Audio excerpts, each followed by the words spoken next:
are certainly the cleanest steps on Madison Avenue. That's how Mr. Day wants them kept. Good morning. Good morning.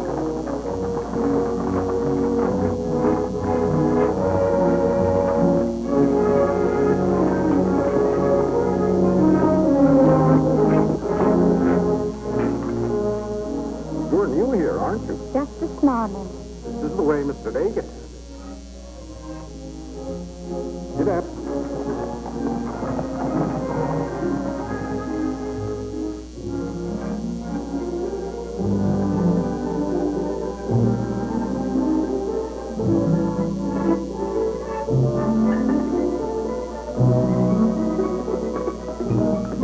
So burn your hands and keep the cover on till you're ready to serve them. Mr. Day likes his muffins hot. I'll do.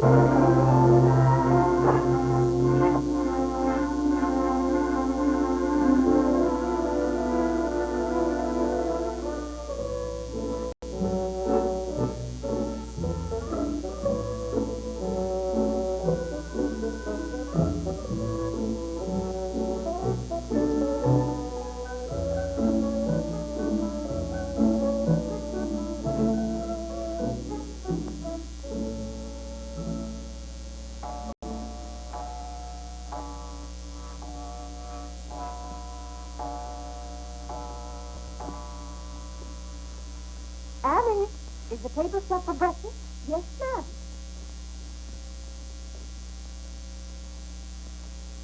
Good morning, Mom. Good morning, Annie. How are you getting along? All right, Mom. I hope. No, don't be nervous just because this is your first day. Everything's going to be all right. But I do hope nothing goes wrong. Oh, no, Annie. The cream and sugar go down the system. Oh, I thought you said, Mom. Everyone could reach the message. Mr. Davis is here. Oh, excuse me. I didn't know where to place the napkins, ma'am. You can tell with the rings. The boys have their initials. C for Clarence. He sits here. J for John.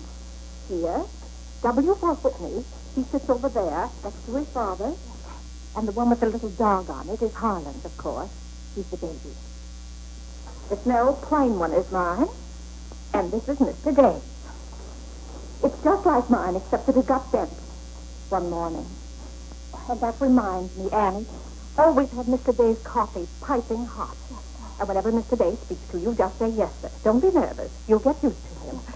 Oh, that beautiful rubber plant. I'm so glad it came. You mustn't water it every day. Too much moisture makes it very unhappy. Oh, good morning, Mother. I thought you were still upstairs. Good morning, Clarence. Father must be talking to himself. A redhead. Did you sleep well, Mother? Yes, thank you, dear. Golly, I'm hungry. Oh, and Annie, we always start with fruit in the morning, except the two younger boys who have their porridge and milk. Jiminy, another wreck on the New Haven. That always disturbs the stock market. Father won't like that. I do wish the New Haven would stop having wrecks if they knew how it upsets your father. My soul and body, Clarence, what's happened to your coat? Oh, it ripped open again. Margaret mended it for me, but it won't stay mended. Oh, dear. Well, I'll just have to speak to your foes. Clarence, why did you take my toy so far out of our clothes closet? I've told you 100 times that closet's not to make experiments in. Ooh. Good morning, Mother.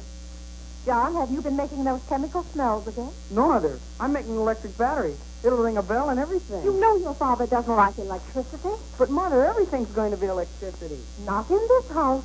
Oh, God! What's wrong? Where's my necktie?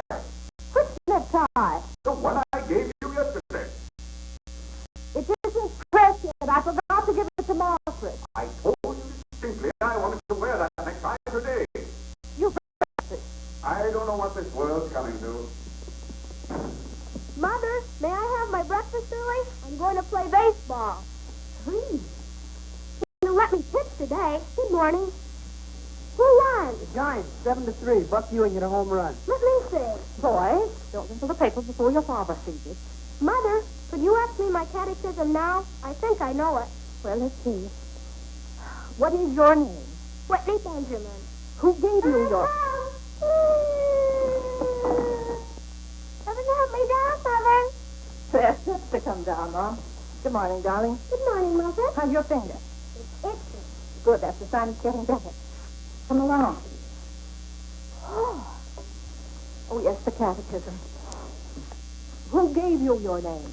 My sponsors in baptism, wherein I was made a member of Christ, the child of God, and an inheritor of the kingdom of heaven. Mother, if I hadn't been baptized, wouldn't I have any name? Not in the sight of the king. What did your sponsors then for you? They did promise and vow 3 things in my name. First, I should renounce the devil and all his works, the false insanity of the wicked world, and all the sins of lust and flesh. Secondly, that I would keep all the honors of the and thirdly, that I should keep God's holy will and commandments and walk in the same all the days of my... Good morning, boys. Good morning. Good morning. Morning, Father. Morning, Vinny. Have a good night? Yes, thank you, Claire. Good. Sit down, boys. What's that thing doing in here? Claire, that's our new rubber plant. Pick that object out, Catherine. You're not Catherine? No, sir. Good. Never liked Catherine anyway. Thank you, sir. Sit down, Paula.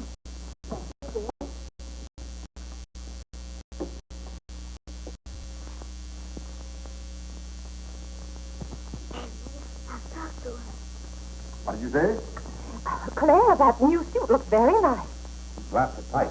You put on a little weight here. Well, I weigh just the same as I always have. Well, Clarence has just managed to ruin the only decent suit he has. I'm sorry, but I'm afraid he'll need a new suit of clothes. Vinny, Clarence has to learn not to be so hard on his clothes. But, Father, I When thought... you start in Yale in the fall, you'll be completely outfitted. But nothing this summer. Can't I have one of your old suits cut down for me? Every suit I own still has plenty of wear in it. I wear my clothes until they're worn out. Well, if you want your clothes worn out, Clarence, you wear them out much faster than you can. Yes, and Father, you never get a chance to wear yours out. Every time you get a new batch of clothes, Mother sends the old ones to the missionary barrel. I guess I'm just as good as any old missionary. Clarence, before you compare yourself to a missionary, remember the sacrifices they make. Oh, I don't know, Vinny. I think my clothes would look better on Clarence than on some Hottentot. Have that dark sack suit of mine cut down to fit you. Oh, thank you, Father. One of Father's suits. Thank you, sir. In return for that, Clarence, I want you to practice more often on your violin. Whitney, don't eat so fast. Well, Father, I'm going to pick to study my catechism. What do you bother with that for? Because if he doesn't know his catechism, he can't be confirmed. But Vinny, Whitney's going to pitch today. He can be confirmed. Claire, sometimes it seems to me you don't care whether your children get to heaven or not. Oh, Whitney will get to heaven all right. I'll be there before you are, Whitney. I'll see that you get in.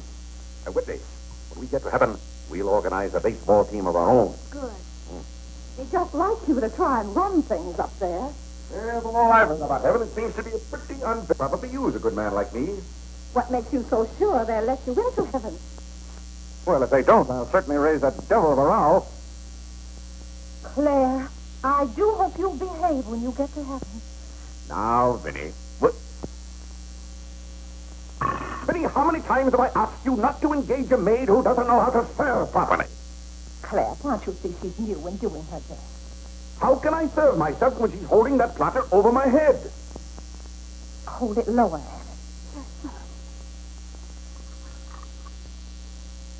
What became of the one we had yesterday? I don't know why you can't keep a maid. Oh, you don't. Why on earth can't you run your house the way I run my office? All I want is service.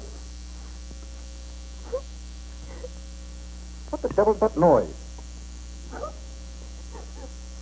Annie. Annie? Who's Annie? The maid. I'll take it, Annie. Claire, aren't you ashamed of yourself? What have I done now? You made her cry, speaking to her the way you did.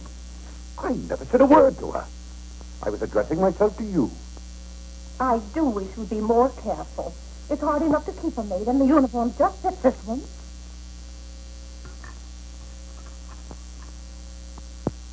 What's the matter, Claire? What's wrong?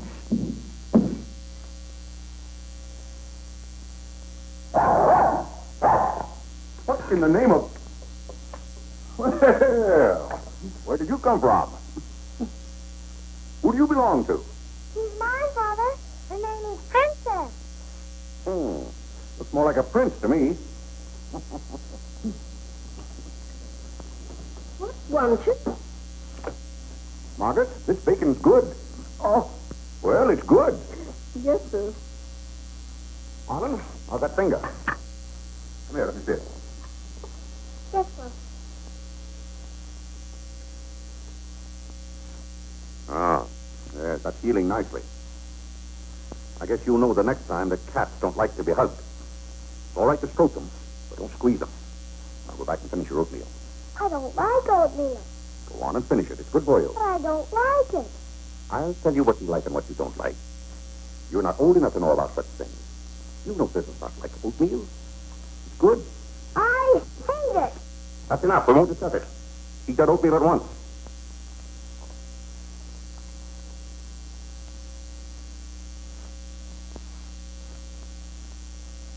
Ah.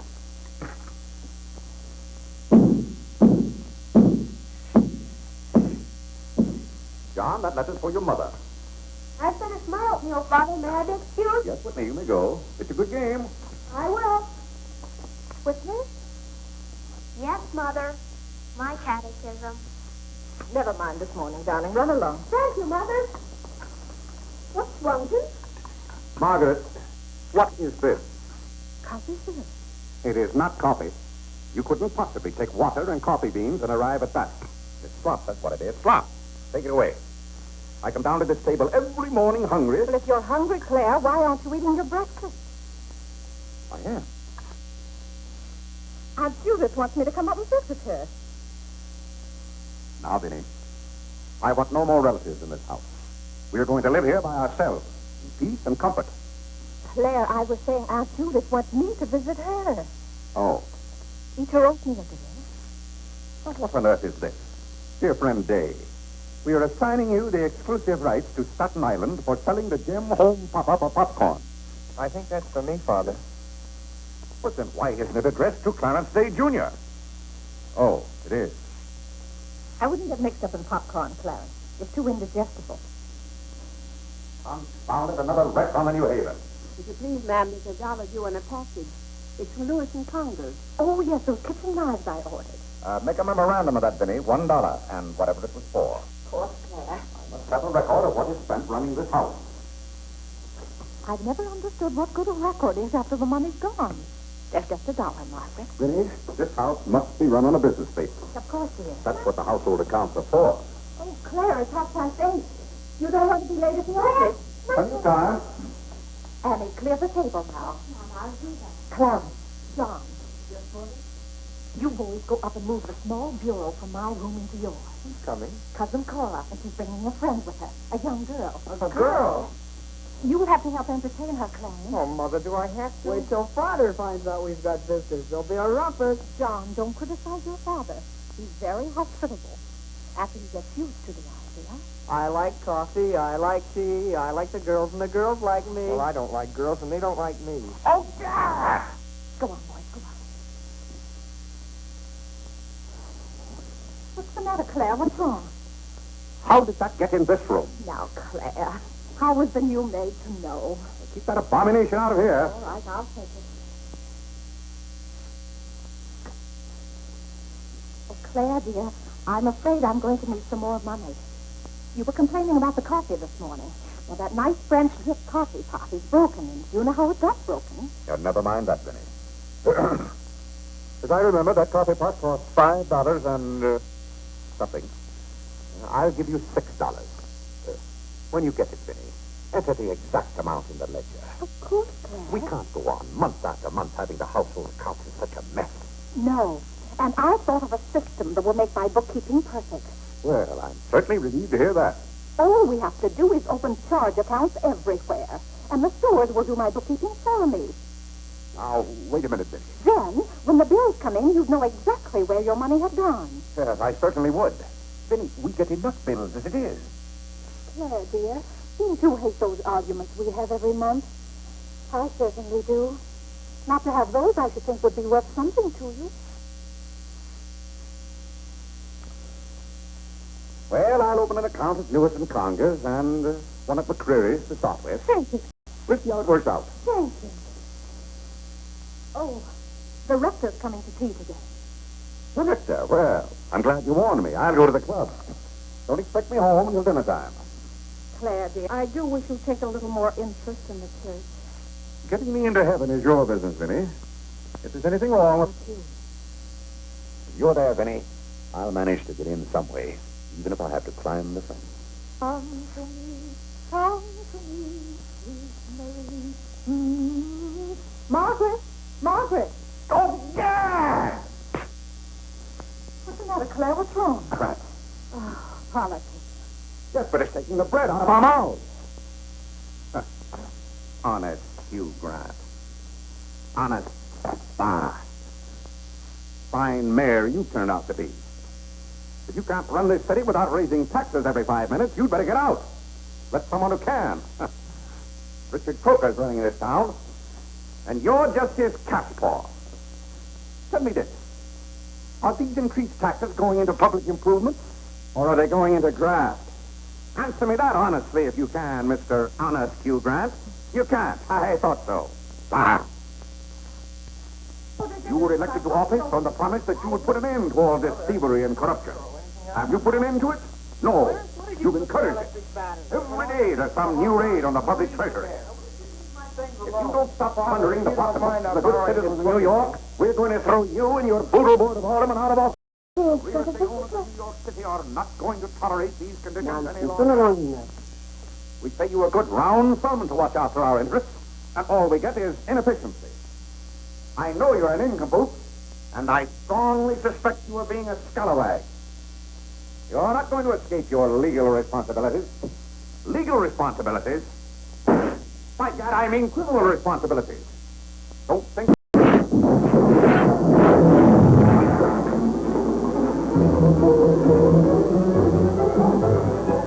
Annie, are you hurt? He tried to throw me into jail. Vinny, why can't I have quiet here in the morning? Claire, what happened? It sounded to me as though that maid dropped a whole tray of dishes. Yes, but what did you say to her? Say to her? I haven't seen her since breakfast. I better get to the office. Time for dinner. Why don't we have chicken fricassee tonight? Well, Claire, chicken's gone up. It's 8 cents a pound.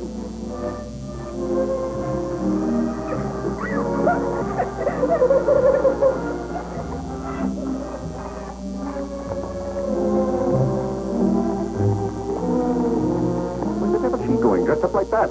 Claire, you've done it again. How could you? What I want? Can't you see she's leaving? Dear, I've no time to engage a new maid. We'll have to have dinner out. Dinner out? Nonsense. I'll engage a new maid myself. Claire, you can't. You have to get the uniform. I'll have one here in an hour. Goodbye, dear. Bye. Good morning, Mr. Day. On your way to the office? Yes, sir. Good morning. Mrs. Day? Good morning, Mr. Day. Jim?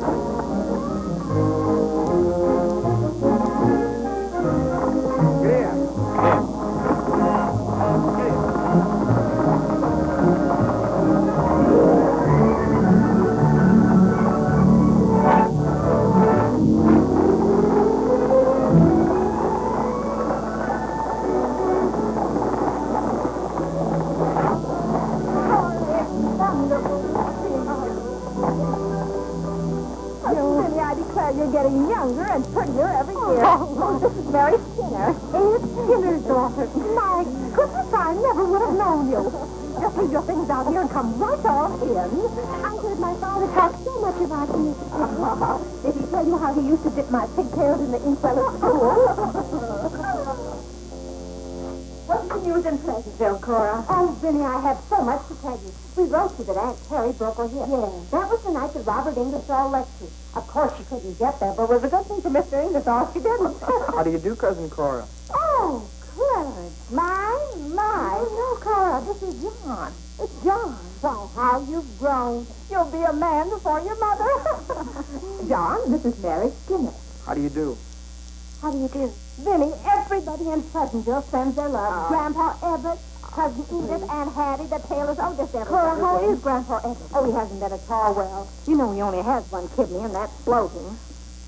How do you do, Cousin Cora? I'm glad to see you. This can't be Clarence. Yes, it is. My. My goodness, every time I see you boys, you grow another foot.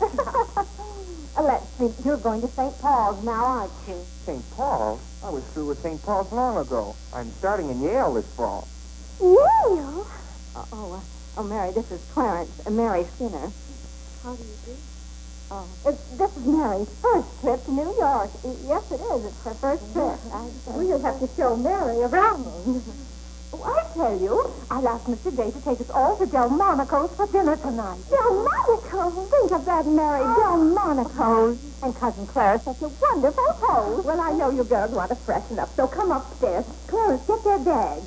I've given you girls Clarence's room, but he didn't know about it until this morning. I don't want you to the little big thing down here. Don't bother about us. John, get their old bags. Oh, you play the violin. Well, I fool with her a little. You're just being modest. No, really, I play the piano. Not awfully well, but... Now, you're being modest. Do you ever play duet? Well, I haven't up to now. Neither have I. Up to now.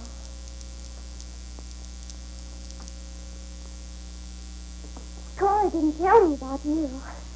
I never met a Yale man before.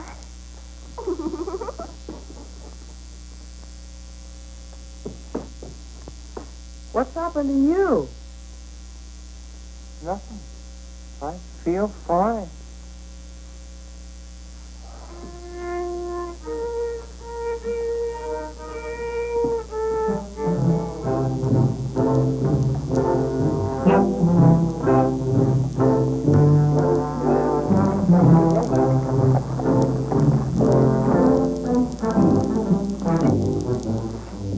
Where do you keep them?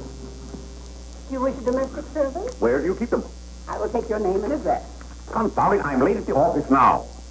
If you will give me the details as to what kind of person you require. I'm asking you where you keep them. Why, the girls are in there. But clients are not allowed in that room. If you will tell me the kind of a position you wish to have filled, I will be very glad to...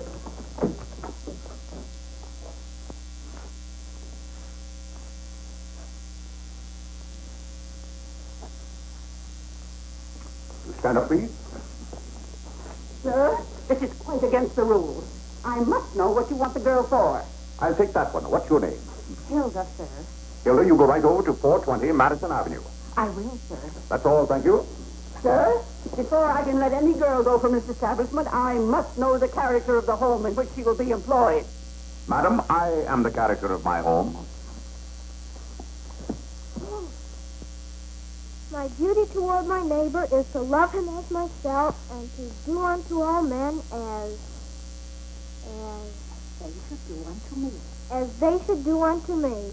To... He really knows it. Well, he's done very well for so young a boy.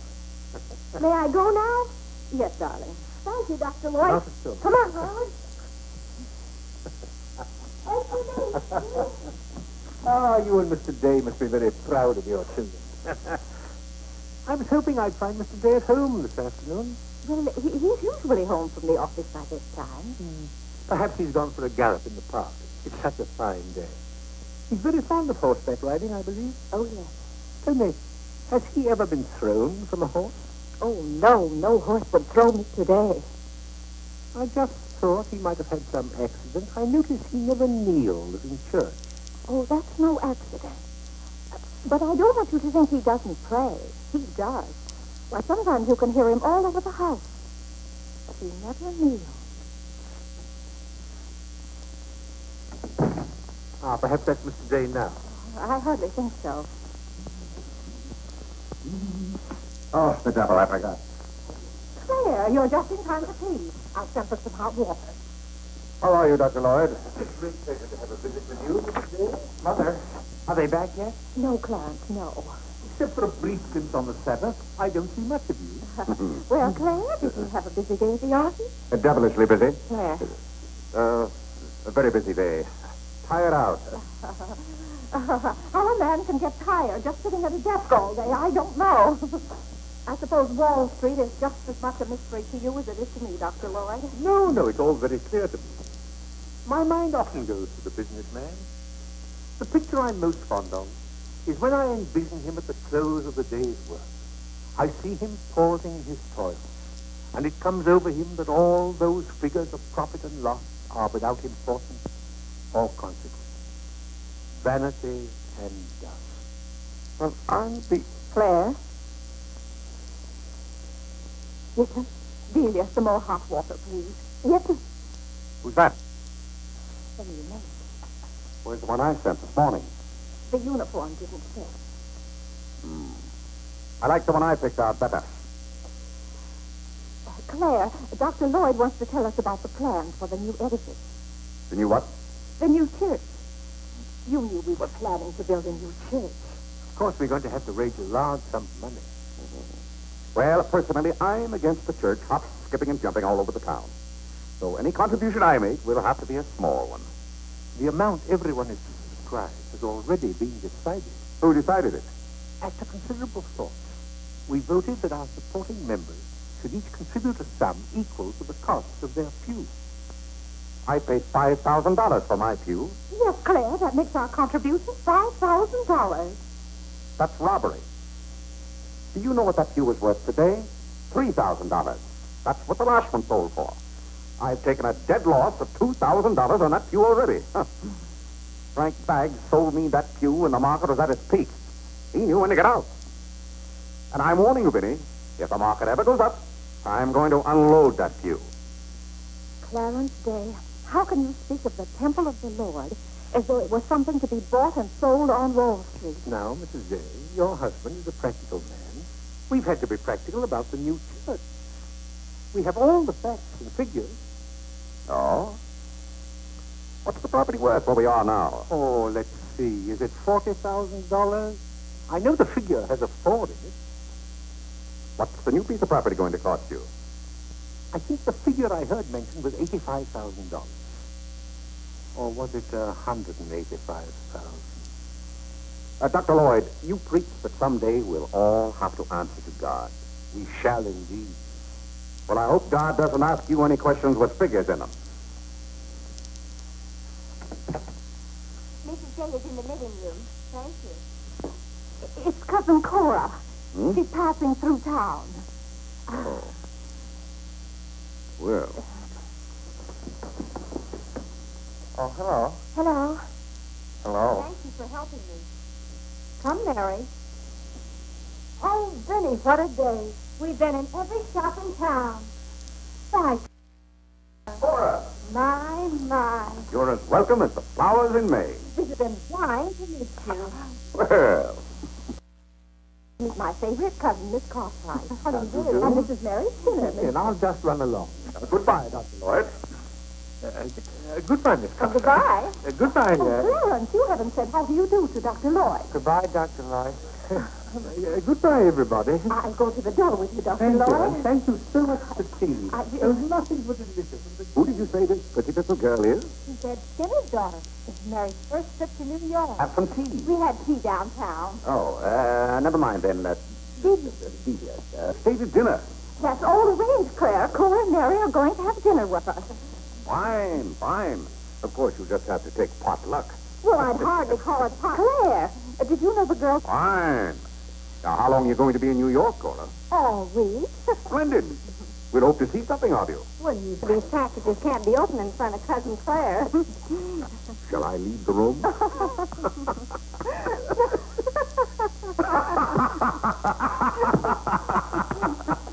Oh, Clarence, would you take the package in the hall up to our room or skip the Clarence to give up his room to us for a whole week? Cora, come on, I just can't wait to see what's in those packages. Well, we'll be back soon. You upstairs? I'll be down in just a minute, Claire. I wish to speak to you now. I'll be up in just a minute, Cora. It's all right, Vinny. Come along, Mary. Are those two women encamped in our house? Now, Claire. Answer me, Vinny. Now, Claire, you know... Answer me. Just a minute. Clarence.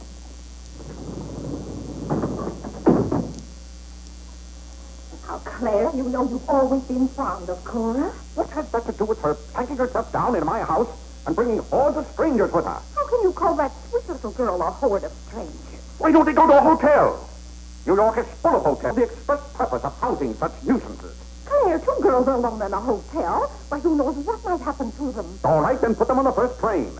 They want to roam with the gypsies? Lend them a hand. Keep them roaming. But Claire, they're just staying in that little room of Clarence's. The trouble is they don't stay there. They stay in the bathroom. Every time I want to take my bath, it's full of giggling females, washing their hair. I tell you, I won't have it. Send them to a hotel. I'll pay the bills gladly, but get them out of here. Father, I'm afraid they can hear you upstairs. Then keep those doors closed. Clarence, you open those doors. Open them all the way. Now, Claire, you be quiet and behave yourself. They're here, and they're going to stay here. That's enough, Vinny. I want no more of this argument.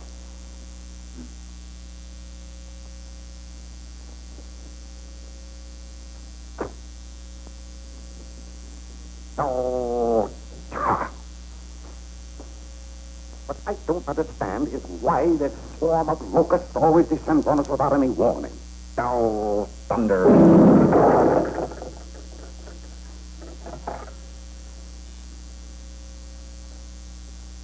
Vinny. Dear Vinny.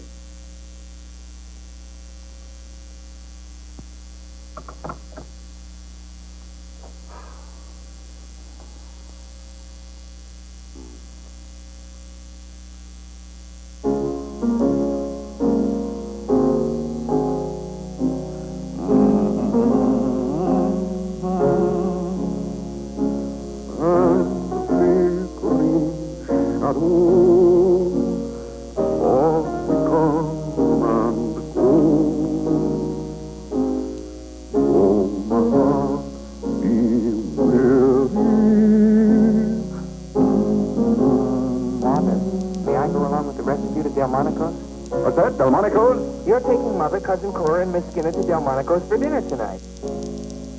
Oh, Gad! I won't have it. I won't have it. I will not have my life arranged for me. I bought this house for my own comfort. I will not submit myself to this indignity. Now, Claire, what's the matter? I won't stand it. By heaven, I won't stand it. Clarence. Do I understand that I am not permitted to have dinner in my own home? Claire, a little change will do you good. I have a home to have dinner in, and any time I can't have dinner at home, this house is for sale. Well, Claire, I'll have dinner here tonight because it isn't ordered. And besides, Cora and Mary want to see something of New York. Well, that's no affair of mine. I am not a guide to Chinatown and the Bowery. Oh, Mr. J, I just love your house. I could live here forever.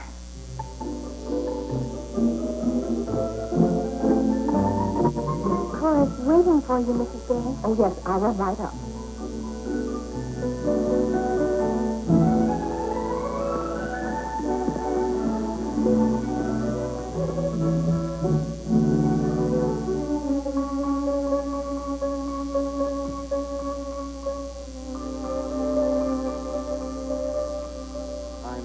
Glad you like our house, Miss Skinner. I like it very much, Mr. J. Praise from a stranger is approbation indeed. At home, our living room is green. I like green. I like green, too. Red's my favorite color. It's an interesting thing about colors. Red's a nice color in a house, too, but outside, too much red would be bad. I mean, for instance, if all the trees and the grass were red. Outside, green's the best color. That's right. I never thought of it that way.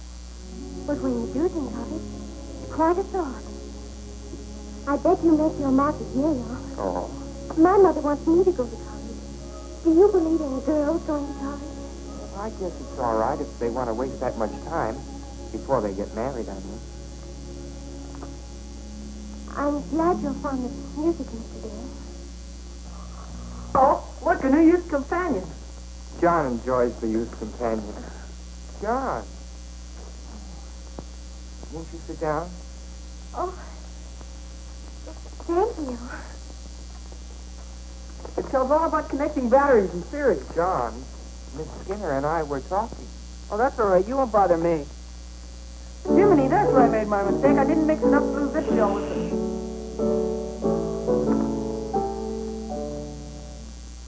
Oh, don't stop. Can you play that? I'm afraid not. Can you play Sweet Genevieve? That's my favorite. Not without my music. Hymns are nice, don't you think? I like this one.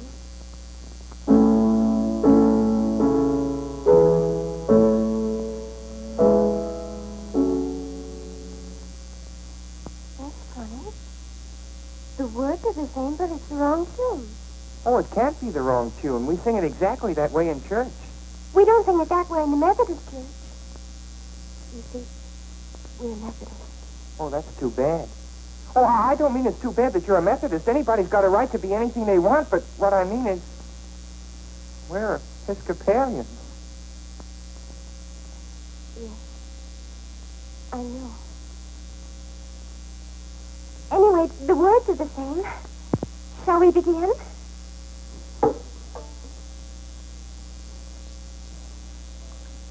Now.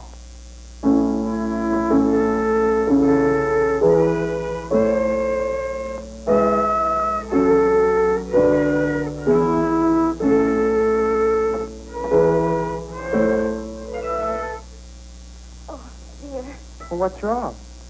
Shall we try again?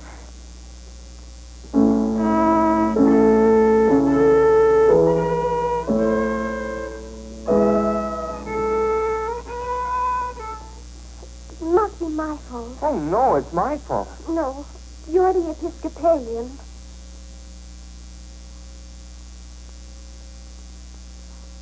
I just remembered something. My father was an Episcopalian. He was baptized an Episcopalian. He was an Episcopalian right up to the time he married my mother. She was a Methodist. Oh. Oh, well, let's try it again then.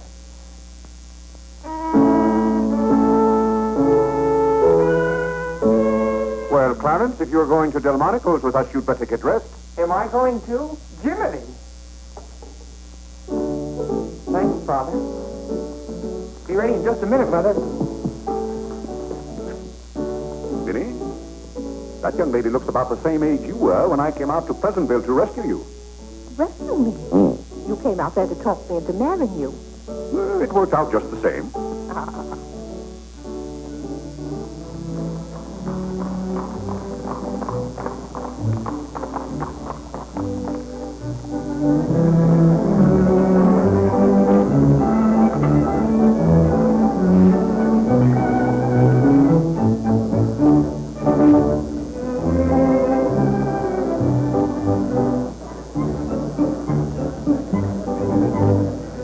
L'addition, François. Oui, monsieur, tout de suite.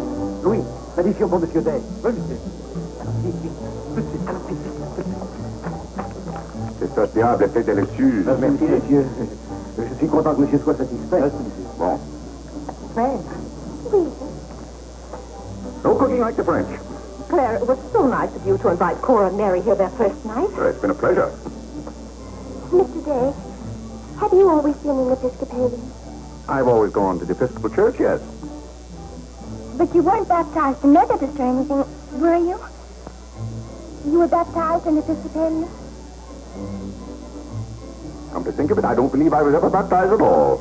Claire, that's not very funny, joking about a subject like that. I'm not joking. I remember now, I never was baptized. Claire, that's ridiculous. Everybody's baptized. What? I'm not. No one would keep a little baby from being baptized. You know father and mother, free thinkers, both of them. They thought their children should decide those things for themselves. But Claire... I remember when I was 10 or 12 years old, Mother set out to give some thought to it, but I never got around to having it done to me. Claire, do you know what you're saying? Yes, I'm saying I've never been baptized. Then something's got to be done about it right away. Now, Freddie, don't get excited over nothing. Why haven't you ever told me? Well, what difference does it make? I've never heard of anyone who wasn't baptized. Even the savages in darkest Africa. It's all right for savages and children. But if an oversight was made in my case, it's too late to correct it now.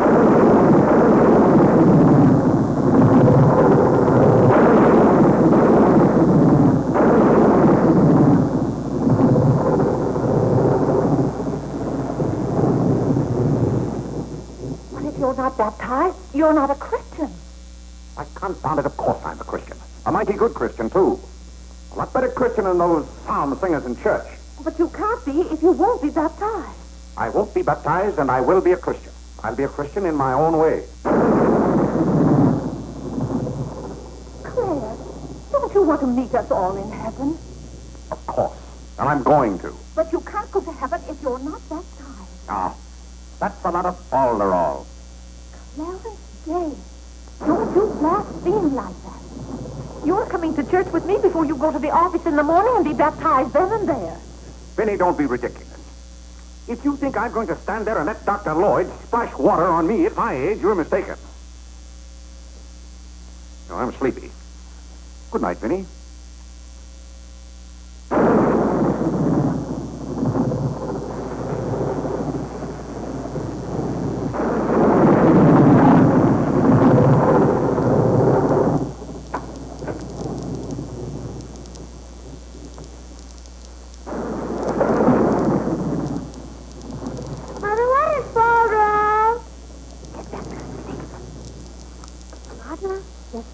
If Father hasn't been baptized, he hasn't any name.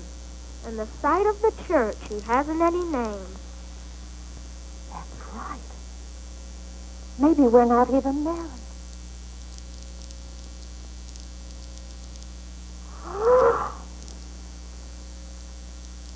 We, thine unworthy servants, do give thee most humble and hearty thanks for all thy goodness and loving kindness to us and to all men. We bless thee for our creation, preservation, and all the blessings of this life. But above all, for thine inestimable love in the redemption of the world by our Lord Jesus Christ. For the means of grace, for the hope of glory. And we beseech thee, give us that due sense of all thy mercies, that our hearts may be unfaded and that we show forth the truth, not only with our lips, but in our lives, by giving us ourselves to thy service, and by walking before thee in holiness and majesty, all our days. Through Jesus Christ our Lord, to whom, with thee, and the Holy Ghost, be all honor and glory, world without end. Amen. The grace of our Lord Jesus Christ, and the love of God, and the fellowship of the Holy Ghost, be with us all evermore. Amen.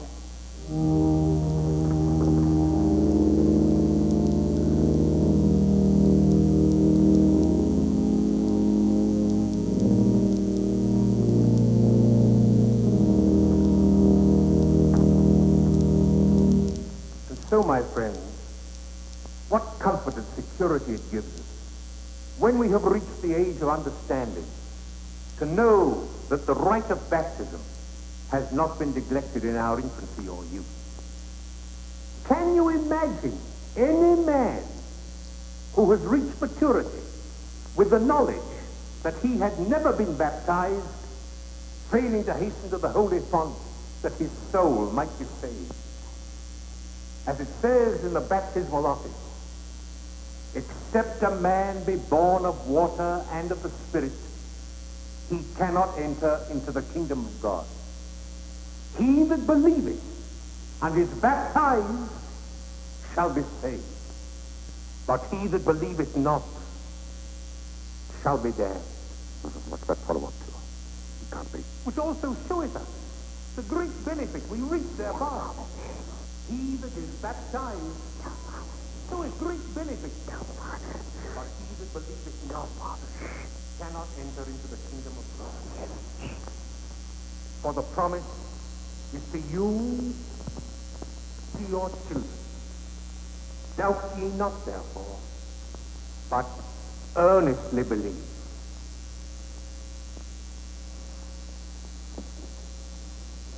In the name of the Father, and of the Son, and of the Holy Ghost.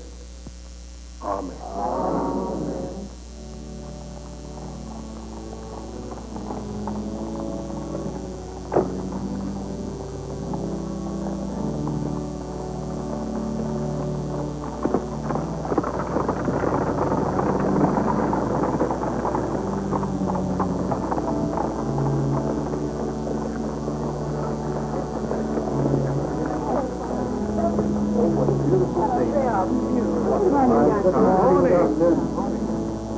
Wickersham, Tyler Wickersham. And this is Wilhelmina Eugenia Wickersham. What a lovely day for them to be baptized. The happiest day of my life.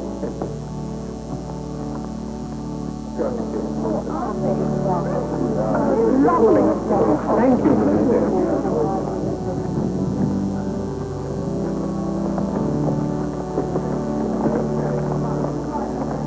Claire, you know I didn't ask Dr. Lloyd to do that. You must have said something.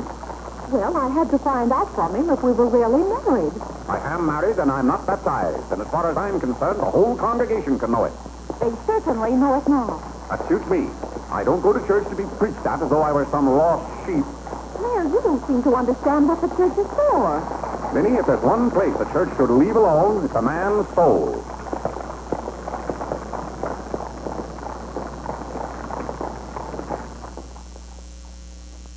Well, he's going to be baptized, Cora. You mark my word. I just couldn't go to heaven without Claire. Why, I get lost to go to Ohio. It's awfully hard on a woman to love a man like Claire so much. Oh, men are so aggravating. They take everything for granted. They certainly do. You know, I don't believe Claire has come right out and told me he loves me since we've been married. Of course, I know he does because I keep reminding him of it. You have to keep reminding them, Cora. Minnie, the table isn't set for dinner yet. I'll be back in a minute, Cora. We're having it after Cora and Mary go to the train. Their cab's coming at 1 o'clock. Cab? The horse cars go right past the door. But, Claire, they have those heavy bags. Cabs are a waste of money. Well, if dinner's going to be delayed, I'll work on this month's bills. What are they? Now, Claire, it isn't fair to go over the household accounts when you're hungry. Vinny, where are those bills? They're in the library on your desk. I didn't know dinner was going to be late. No one ever tells me anything in this house. Back home I ride all the time. I love horses. The horse is my favorite animal. Well, goodness, where have you two been? Clarence wanted to show me his grandfather's house. You'll have to hurry and finish your packing. It don't take me long. Can I help you pack? Clarence!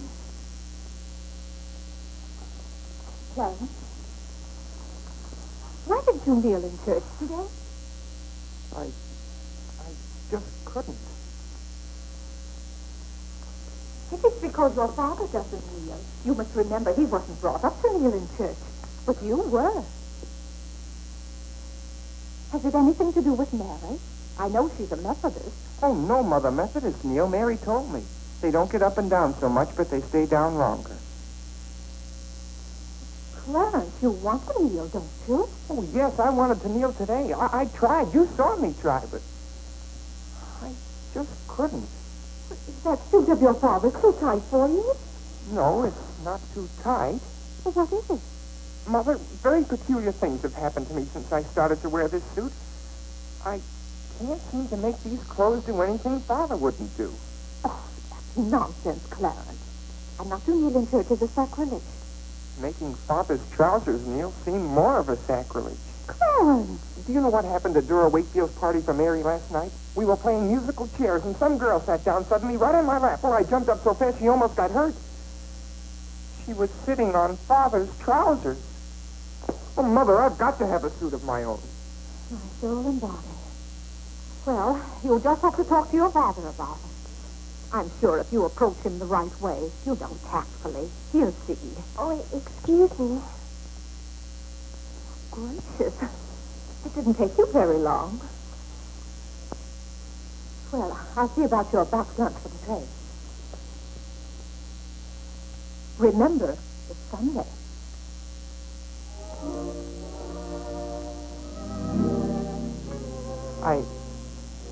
I was hoping we could have a few minutes together before you left.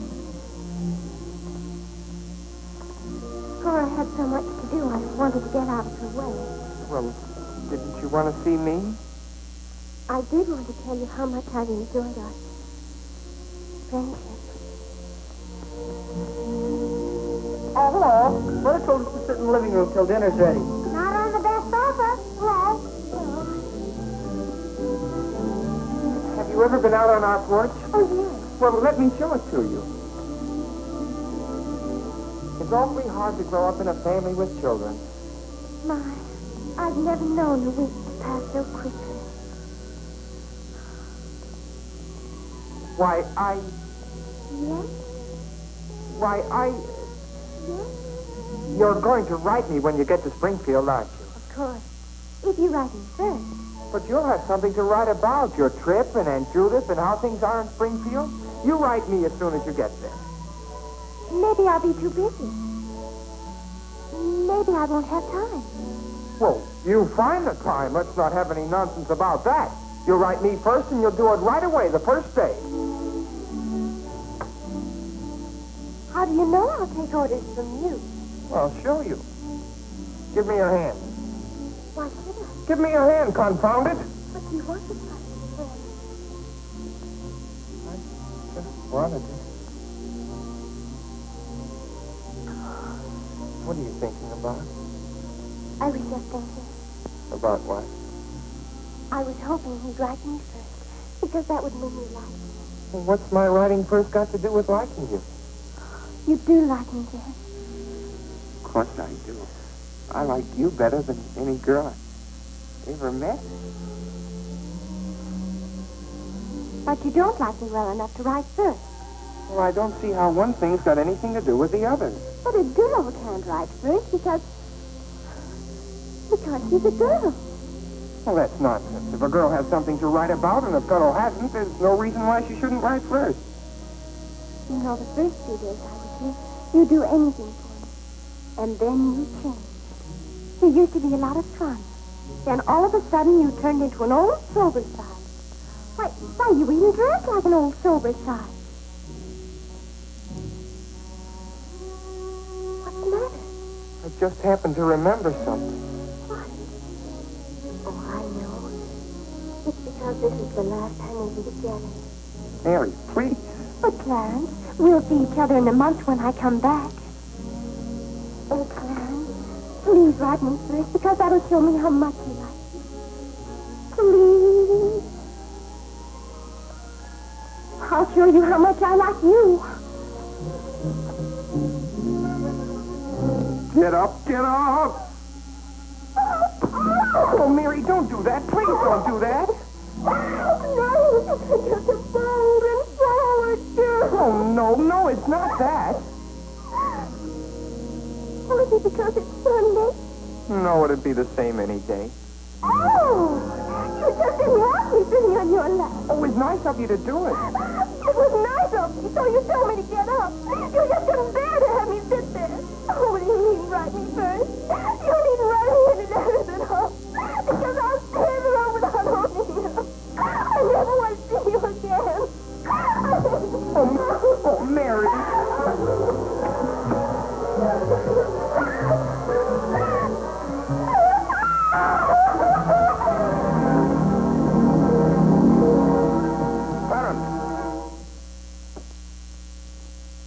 Yes, Father?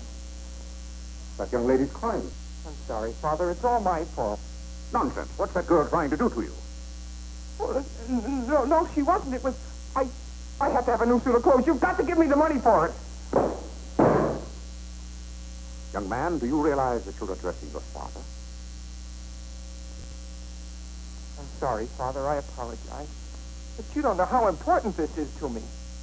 A new suit of clothes is...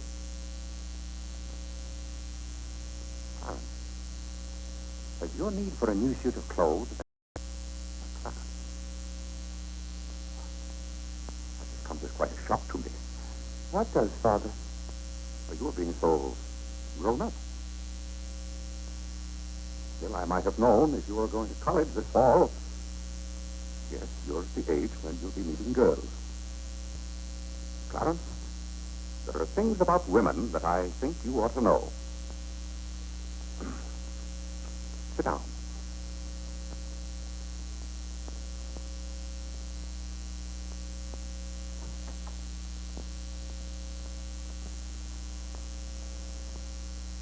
Yes, I think it's better for you to hear this from me than to have to learn it for yourself. Clarence, women aren't the angels that you think they are. Well, now, first let me explain this to you. You see, Clarence, we men have to run this world, and it's not an easy job. It takes work, and it takes thinking. A woman thinks... No, I'm wrong right there. A woman doesn't think at all. She gets stirred up. And she gets stirred up over the most confounded things. Now, I love my wife just as much as any man, but that doesn't mean that I should stand for a lot of balderall. By gad, I won't stand for it. Stand for what, Father? That's the one thing I shall not submit myself to. Clarence, if a man thinks a certain thing is wrong, nothing to do with whether he loves his wife or not. Who says it has, Father? They do. Who says? Women. They get stirred up. And then they try to get you stirred up, too. Do it, Clarence. Don't you let them do it. Now, if you can keep reason and logic in the argument, good. A man can hold arguments about whether you love them or not. I swear I don't know how they do it. But don't you let them, Clarence. Don't you let them. I see what you mean so far, Father. If you don't watch yourself, love can make you do a lot of things you don't want to do. Exactly. All right. All a man has to do is be firm. You know how sometimes I have to be firm with your mother. You do when they cry. Well, that's quite a question. You just have to make them understand that what you're doing is for their good. I see. Now, Clarence, you know all about women.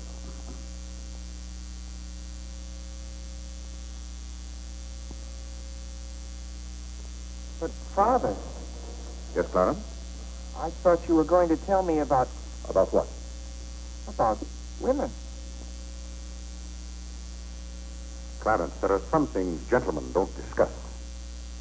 I've told you all you need to know. The thing for you to remember is be firm.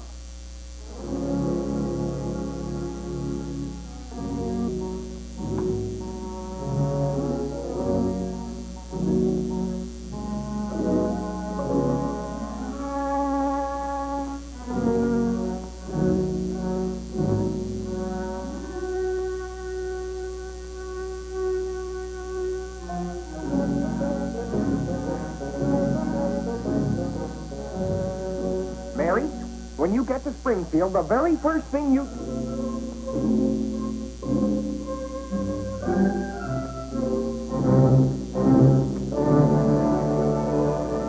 Oh, God! What's the matter, Claire? What's wrong? Sit down, Vinny. Oh, Claire, Cora and Mary are leaving any moment Sit down. now. Vinny, you know I like to live well. And I want my family to live well. But this house must be run on a business basis. I must know how much money I'm spending and what for. For instance, if you recall, a week ago I gave you $6 to buy a new coffee pot. Yes, because you broke the old one. You threw it right on the floor. I'm not talking about that. Now I find here It among my... was a pity to break that nice coffee pot, Claire. It was imported from France. And that little shop has stopped selling them. But what has that... They said the tariff wouldn't let them. And that's your fault because you're always voting to raise the tariff. The tariff protects America against cheap foreign labor. Now, this bill... The tariff does nothing but put up the prices, and that's hard on everybody, especially the farmers. Vinny, I wish to heaven you wouldn't talk about matters you don't know anything about. I do too know about them. Miss Gulick says that every intelligent woman should have some opinion. Who, may I ask, is Miss Gulick? She's the current events woman I told you about, and the tickets are $1 every Tuesday. Do you mean to tell me that a pack of idle-minded females pay $1 apiece to hear another female gabble about the events of the day? Listen to me if you want to know anything about the events of the day. But you get so excited, Claire. And besides, Miss Gulick says that our president, whom you're always belittling, prays to God for guidance. Vinny, what happened to that $6? What's $6? I gave you $6 to buy a new coffee pot. Now I find that you apparently got one of you was in Congress and charged it. Here's the bill. One coffee pot, $5. So you owe me $1, and you can hand it right over. I'll do nothing of the kind. What did you do with that $6? Well, Claire, I can't tell you now, dear. Why didn't you ask me at the time? I give up. Wait a minute. I spent $4.50 for that new umbrella, Now we're getting somewhere. One umbrella, $4.50. and that must have been the week I paid Mrs. Tobin for 2 extra days washing. Mrs. Tobin. That's $2 more. $2. That makes $6.50, and that's another 50 cents you owe me. I don't owe you anything. What you owe me is an explanation of where my money's gone. I do the best I can to keep down expenses. You know yourself, Cousin Phoebe spends twice as much as we do. Don't talk to me about your cousin Phoebe. You talk about your own relatives enough. That's not fair, Vinny. When I talk about my relatives, I criticize them. I can't even speak of Cousin Phoebe. You can speak of her all you want to. But I won't have Cousin Phoebe or anyone else dictating to me how to run my house. I didn't say a word about her dictating. Claire, you know she isn't that. You said... I don't know what you said now. You never stick to the point. Now, we're going over this account book, item by item.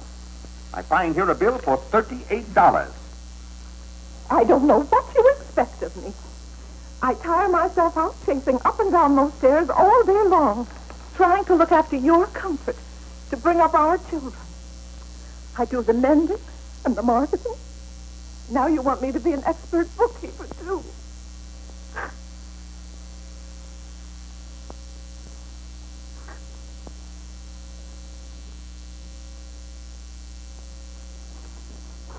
Vinny, I want to be reasonable, but can't you understand?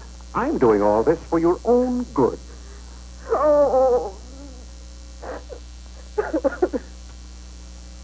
Well, I suppose I'll have to go ahead just paying the bills and hoping I've got enough money in the bank to meet them.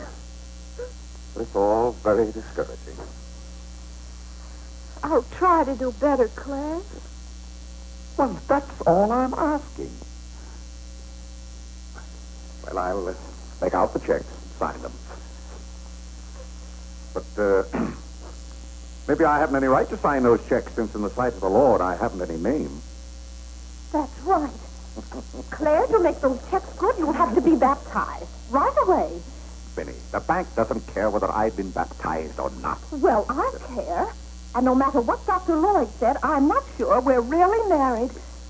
Vinny, we have 4 children. If we're not married now, we never will be. Claire, Dr. Lloyd said this morning. Well, that's all, Vinny.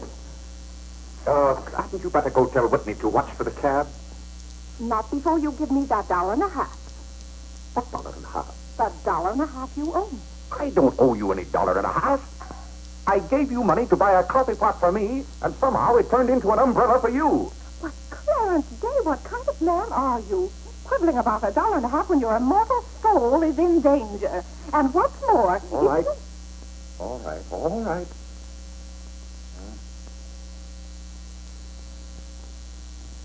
Thank you, Claire. Now the accounts are all straight again.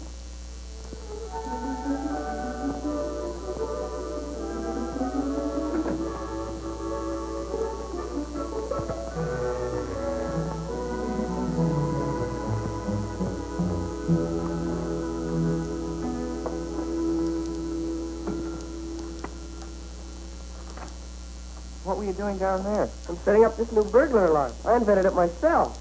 Have you got any money you can lend me? No, you owe me 30 cents now. Well, I'll give you my stamp collection and my piece of John Wilkes Booth's finger. How much? Enough to get a new suit of clothes? If you can wait a month till I hear from the patent office in Washington, I may be rich. I can't wait that long. Maybe I could get it sooner. I'm going to look into something else tomorrow.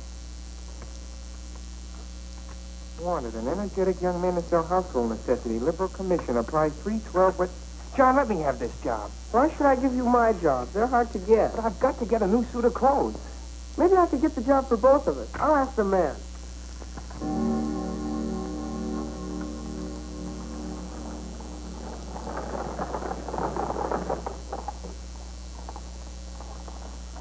The cab's here, Father. Oh, thank you, Whitney. Vinny, Cora, the cab's here. John, go up and get their bag. Yes, sir. Here's the lunch for the train, sir. Take it out to the cab. Who's that one? It's Ellen. Delia left yesterday. I don't know where your mother finds them. Now, Vinny, don't you let Claire worry about us. We have plenty of time. Take the bags right on out, John. Well, goodbye, Clarence. It was so nice to see you Goodbye, again. Cousin Cora. Goodbye, Whitney. Now, you be a good boy. Goodbye, Cousin Cora. Goodbye, Harlan. Goodbye. Keep out of mischief. Come along, everybody. Don't keep the cab waiting. Cabs cost money. If there's one thing Mr. Day can't stand, it's to keep a cab waiting. Any waiting to do, there's a waiting room at the Grand Central Depot just for that. Mary, aren't you even going to shake hands with me? I don't think I'd better. You may remember that when I get too close to you, you feel contaminated. Mary, you're going to write to me, aren't you? Are you going to write first? No, Mary. There are times when a man must be firm. Mary, Mother says you better hurry out before Father starts yelling. It's Sunday. Goodbye, John. I'm very happy to have made your acquaintance. Thank you. May I help you? No, thank you. Take care of yourself. Goodbye, Mr. Day. Goodbye, Mary. Goodbye, Mr. Day. I've had a wonderful time. Goodbye, Mary. Bye-bye. Goodbye. Goodbye, Cousin Claire. Goodbye, Cora. Goodbye, Cora.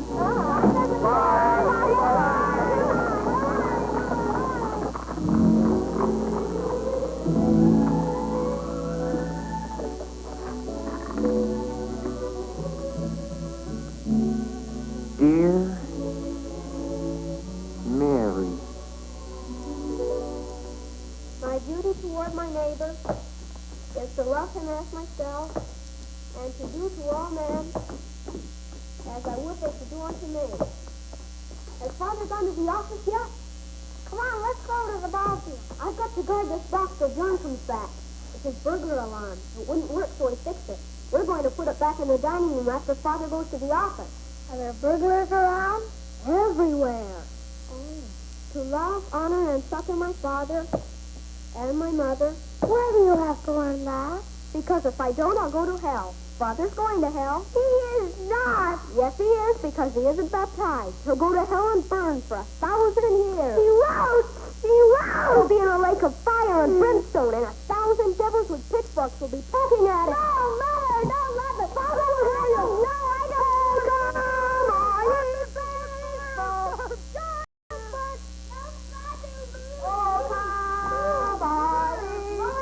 That noise. Just singing, Father. You boys be quiet. You know your mother isn't feeling well. Yes, Father.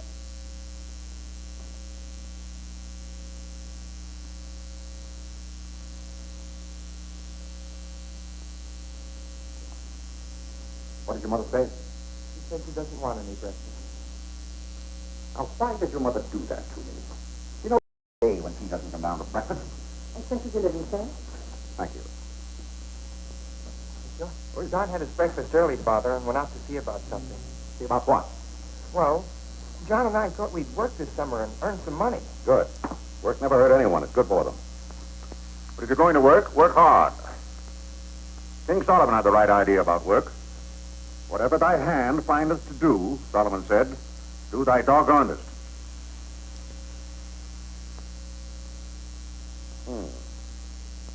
Well, I don't understand this at all. Here's a letter from some woman I never even heard of. Oh, Father! Oh, gad! What is it, Father? This woman claims that she sat on my lap and that I didn't like it. Huh. What's that? Oh, that one down there. It looks like curiosity. Oh. I only opened your letter as a matter of curiosity. Yes, go on. Why, this gets worse and worse. It's desperate. This is someone's idea of a practical joke. What's the matter, Claire? What's wrong? Nothing wrong. Just a fool letter. How are you feeling, Vinny? I thought you needed me. If you don't, I'll go back to bed. Oh, no. Come sit down and get some food in you. Do you good. Build up your strength. Yeah, here, sit down. Get Mrs. Day some bacon and eggs. No, Nora. Bring me a cup of tea up to my room. Yes, ma'am. Oh, Vinny, it's just weak to give in to an ailment. I notice when you have a headache, you yell and groan and swear enough. Well, that's to prove to the headache that I'm stronger than it is. I think I've caught some kind of germ. Some of my friends have had to send for the doctor. The doctor? Oh, poppycock. But Claire, dear, when people are ill, you have to do something. Certainly you have to do something. Cheer them up. That's the way to cure them. How would you go about cheering them up? I'd tell them, bah.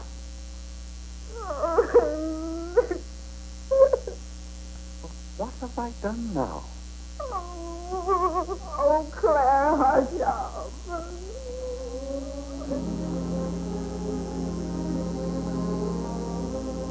Hey, I didn't mean to upset you.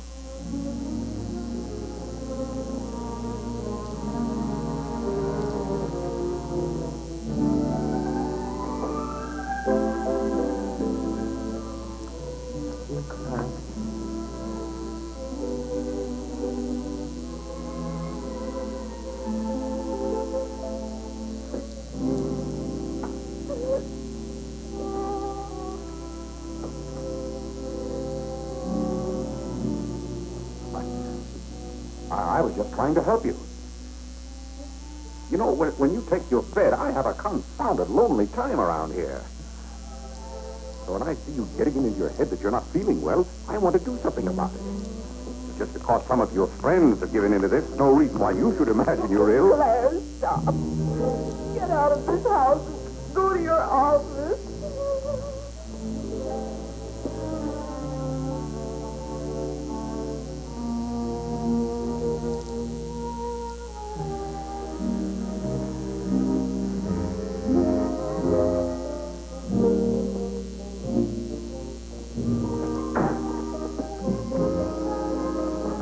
Did you get the job? Yes, for both of us. Look, I've got it with me.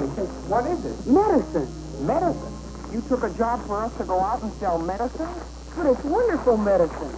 Look what it cures. A sovereign cure for cold, cough, catarrh, asthma, quinsy, and sore throat. Poor digestion, summer complaint, colic, dyspepsia, heartburn, and shortness of breath. Lumbago, rheumatism, heart disease, giddiness, and women's complaints. Nervous prostration, St. Vitus dance, jaundice, la grippe, proud flesh, pink eye, seasickness, and pimples. It's made from a secret formula known only to Dr. Bartlett. We get 25 cents commission on every bottle we sell, and he's giving us the territory of all Manhattan Island. Well, lots of fathers and mothers' friends have some of those diseases. Let's start out by calling on them. Yes. Oh, what if they ask us if we use it at our house? Oh, yes, it would be better if we could say we did. Excuse me? Oh, is that the tea for Mrs. Day? Yes. Oh, I'll take it up to her. Thank you. Right away now, while it's hot. What's the matter with Mother? I don't know. She was just complaining. Say, it says here it's good for women's complaints.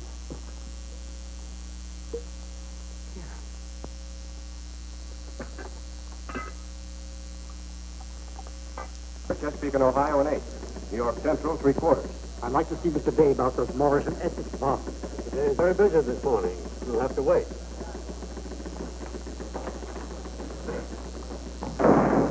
Where's Father? Well, Master Whitney, have you come to pay us a visit? Where's Father? He's busy in his office with a customer.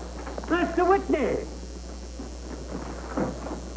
But Mr. Day, the president of the firm is... Father, you have to come home right away. What's the meaning of this? Who sent you down here? Your mother? No, sir. Mother's ill. She's terribly ill.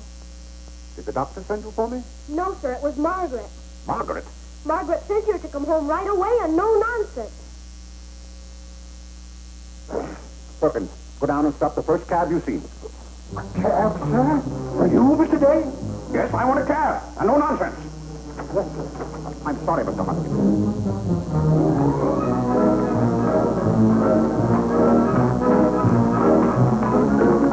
Confound you, can't you go any faster? All right. Here. Get up there, you hear me? Get up!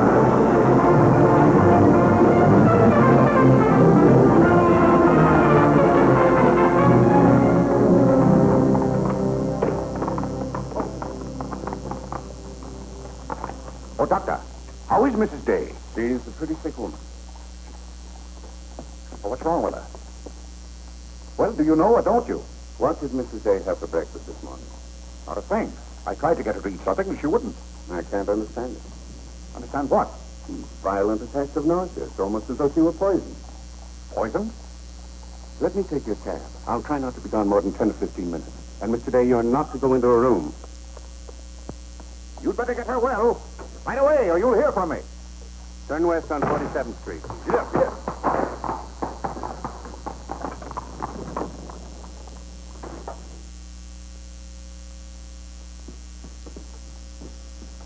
Mother? I don't know. Well, she better be good and sick, or Father may be mad at me for getting him up here. Especially in a cab. Is your father come? Yeah, just now. Where are you going, Margaret? I have to go for the minister.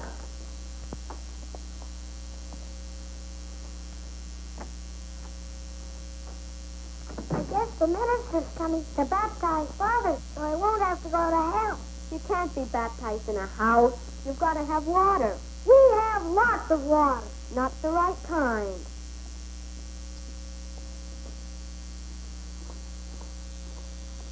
Is Mother better, Father? How can I tell? She wouldn't let me in the room with her. Confounded doctors never know what's the matter with anybody.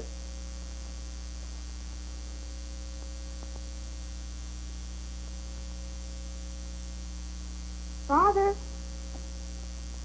Yes? Mother's going to get well, isn't she? Of course she's going to get well. Father, may we come in? It's lonesome without Mother. Yes, it is Harlem. Lonesome. Come in, boys.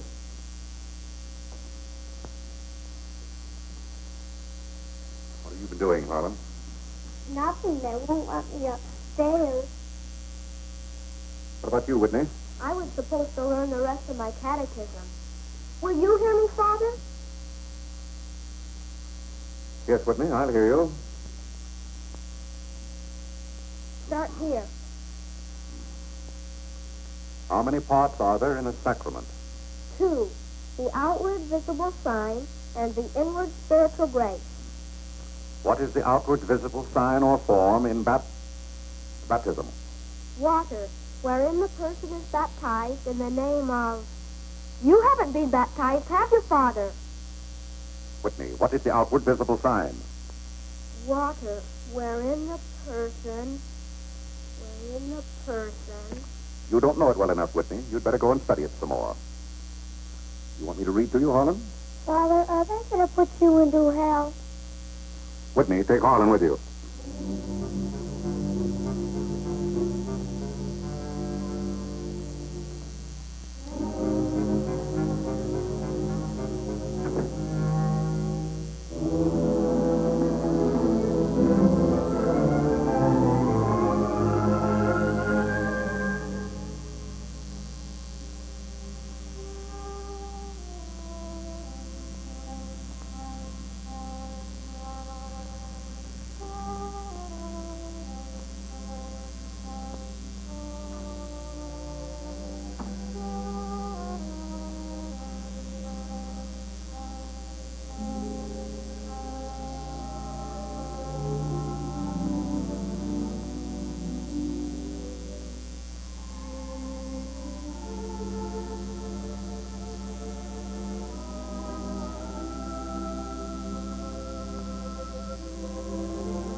What's the world coming to? Everybody's sending for the doctors.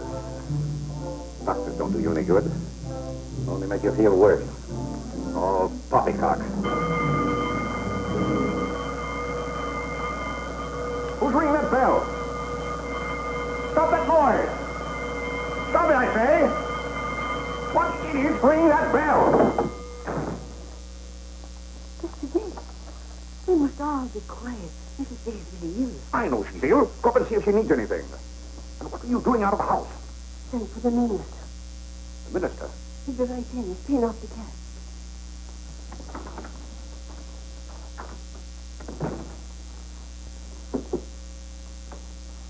I was deeply shocked to learn the serious nature of Mrs. Day's illness. Will you take me up to her?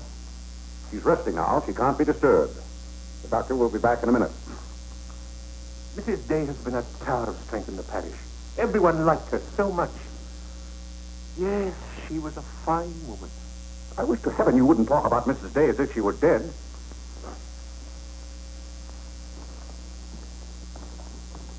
Is the doctor back yet? No. Does she need him? Well, she's kind of restless. She's talking in her sleep and twisting and turning.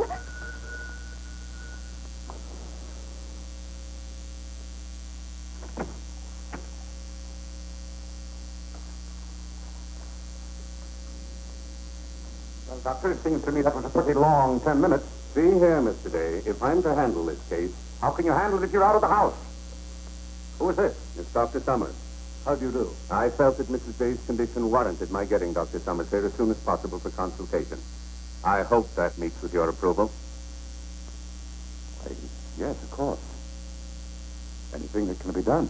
Upstairs, Doctor. Pardon.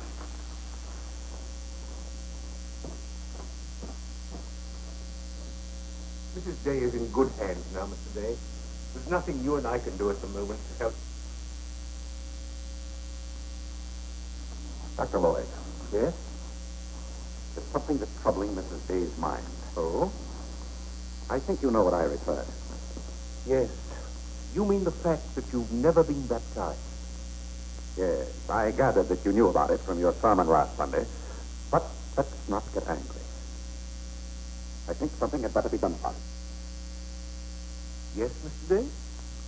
When the doctors get through up there, I want you to talk to Mrs. Day. I want you to tell her something. Well, I'd be glad to. You're just the man to do it. She shouldn't be upset about this. I want you to tell her that my being baptized would just be a lot of confounded nonsense. But, Mr. Day... No, she'll take your word on a thing like that. And we both must do everything we can to help her now. But the solution is so simple. It would take only your consent to be baptized. That's out of the question. And I'm surprised that a grown man like you would suggest such a thing.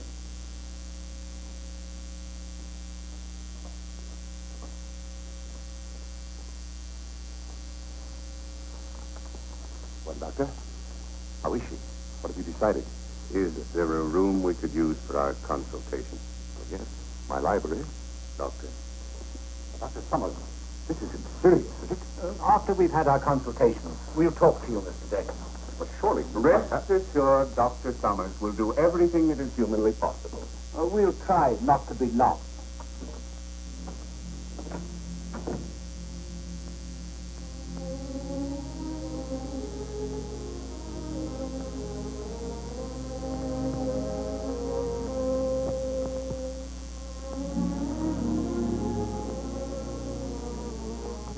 Tell me, this Dr. Summers, he's very highly thought of, isn't he? Oh, yes. Lavinia, seriously, if anyone could help her, he could. Don't you think? Very fine position. But there is a greater help, ever present in the hour of need. Let us turn to him in prayer. Let us kneel and pray.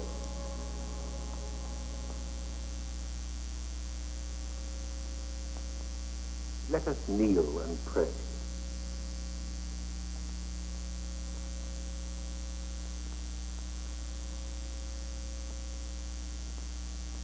O Lord, look down from heaven.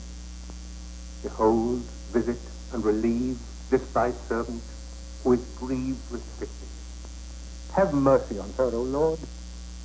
Have mercy on this miserable sinner. Forgive her, and extend thy accustomed She's goodness. not a miserable sinner, and you know it. Oh, God! You know Vinny is not a miserable sinner. She's a fine woman. She shouldn't be made to suffer. It's got to stop, I tell you. It's got to stop. Have mercy, I say. Have mercy, I tell you. What's the matter, Claire? What's wrong? Vinny. Vinny, what are you doing down there? You shouldn't be out of bed. You get right back upstairs. I heard you call. Do you need me? Vinny, I know now how much I need you. Get well, Vinny. I'll be baptized. I promise. I'll be baptized. You will? I'll do anything. Oh, Claire. We'll go to Europe, just we two. You won't have to worry about the children or the household accounts. Vinny, Don't worry, Mr. Day. She'll be all right now. Bless you for what you have done. What I do? You promised to be baptized. I did? Oh, God!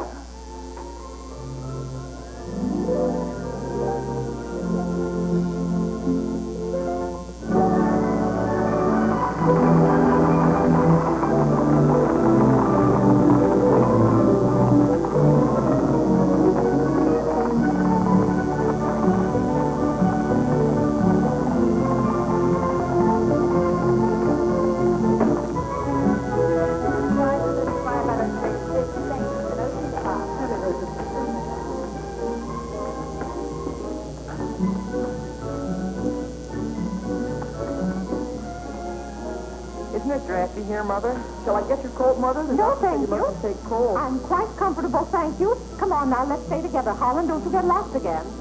Aren't the hats lovely this year? Ostrich feathers. You wouldn't wear that hat, would you, Mother? I think that's very pretty. I think they're all pretty. Oh, I do need some tips to flip. Oh, isn't this applique beautiful? Just arrived from Paris, madam. It's charming. What are you looking for, Mother? Oh, I'm just shopping. I think I'll just take a plain one, but this is the very latest. It's only had been in a few days. Remember, Mother, this is your first day out. You mustn't get too tired. No, I'm saving myself, dear. I have to. Cousin Cora's coming tomorrow. Dear, does Father know about it? Not yet. Is Mary coming too? Yes, dear. Holland, don't touch me. I'll bet you knew it. No, I'm excited. Just like Father. Not tomorrow. Aren't the sleeves a little long? Exactly like yours. Come on now, Holland. Now about My the hand. sleeve. Don't get lost again. Do we have any more of this material? Yes, we do. Thank you. This one is genuine imitation Dresden. The original design by Juliet. John, isn't this the darlingest thing? It's exactly what I've always wanted. How much is this lovely pug dog? $15, ma'am. $15. Gee whiz, Mother. We can buy a real-life bloodhound for $5. Oh, isn't he perfectly adorable? Oh, I shouldn't. No, I shouldn't. This is Dave. Oh, this is Whitehead. How nice to see you. Are you quite recovered? Almost. This is my first day out. We've missed you at the church. You remember Mr. Morley? How do you do, Mrs. How do you do? Mr. Morley preached the Sunday Dr. Lloyd was ill. Oh, yes. I can't tell you how much I enjoyed your sermon. Even my husband enjoyed your sermon. We just come from the board meeting of the Foreign Missions. I'm taking Mr. Morley home to lunch. I had to drop in here to pick up a purchase. I won't be a minute. Is your parish in the city? Yes, it's on the outskirts. My church is in Audubon Park. Oh, way up there. Oh, are you acquainted in Audubon Park? No, I don't believe we know a soul there. Mr. Morley, would this be possible? My husband, Mr. Day. If we lower the collar, it'll be a very fine fit. You won't find a better suit of clothes in the city for $15. Oh, it's not the price. It's the money. Thank you for holding it for me. Welcome. Goodbye, Mrs. J. I hope we meet again soon. Goodbye. It was very pleasant meeting you again. I think it was divine providence. I shall be delighted to be of service. Goodbye, Mr. Morley. Goodbye. May I work it? Oh, no, it's against the rules.